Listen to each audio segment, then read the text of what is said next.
Breaking, possible terror attack in South Carolina with multiple injuries. Here's what cops have just announced. Breaking news from South Carolina. Although reports are sketchy at this point, police in Columbia, South Carolina have said multiple people were injured in this morning when a vehicle, which was reported to have been driven by an elderly man, ran into a crowd gathered at a cemetery in Columbia, South Carolina today. This all happened at the Green Lawn Cemetery located at 7100 Garner's Ferry Road in Columbia, South Carolina, as mourners were attending a funeral procession. Witnesses reported that there was a large police response and at least 8 people were taken to local area hospitals.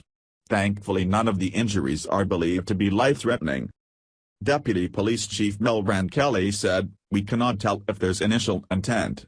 He then added that they will try to get information from the driver shortly, but at the moment he was being treated for injuries himself. Kiplinger reports.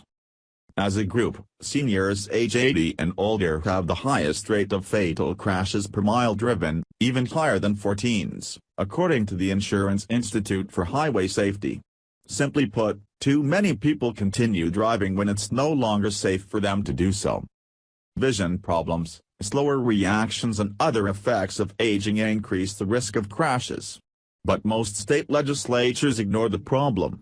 In Virginia, where I live, the only nod toward aging drivers' safety is a required vision test after age 80, but licenses are good for 8 years.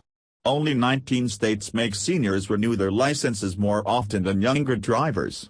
Half of those states cut 8 to 10-year renewal periods down to 4 to 6 years. Only Illinois and New Mexico require annual renewal.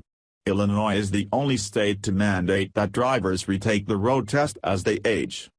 Driving represents independence and freedom, in addition to providing mobility, and politicians aren't eager to take on seniors by making driver's license renewals more stringent. If you have ever approached a spouse, parent or friend about giving up driving, you can appreciate why. But state lawmakers largely sidestep the issue, so it's up to families to take action when a loved one is no longer a safe driver. The right approach. If you suspect that an older family member's driving skills have seriously deteriorated, take a ride with him.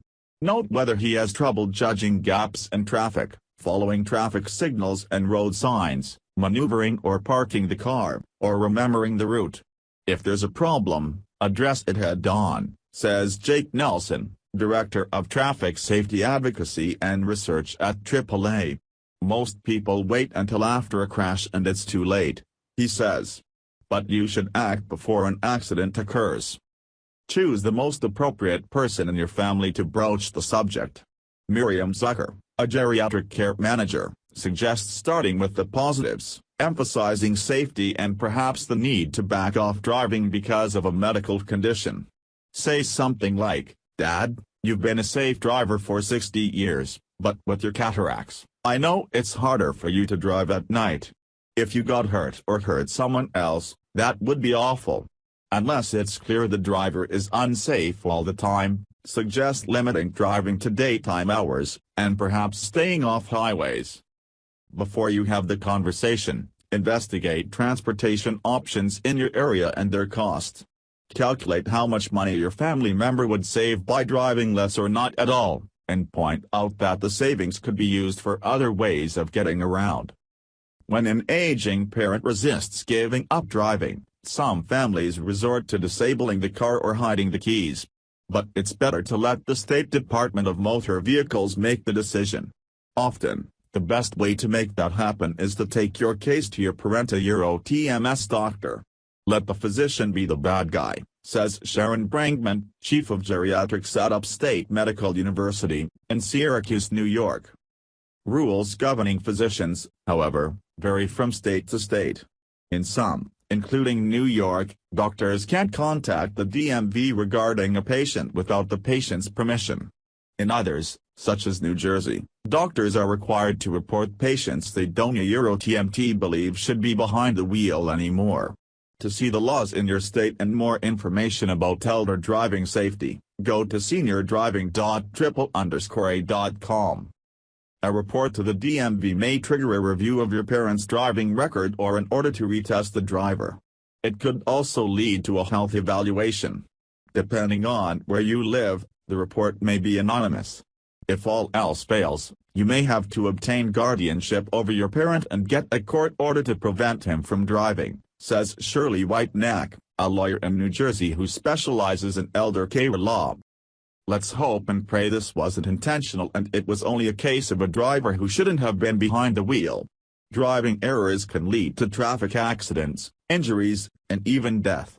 The risk of crashes does increase with age, especially with people over the age of 80.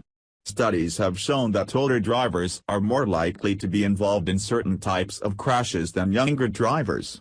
But at the same time, older drivers are less likely to be involved in crashes related to alcohol use, speeding, drugs, and driving at night.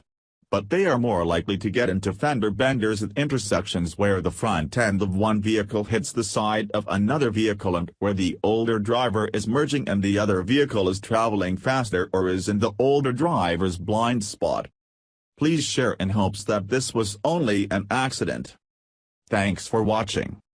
Please subscribe Breaking News 365 channel.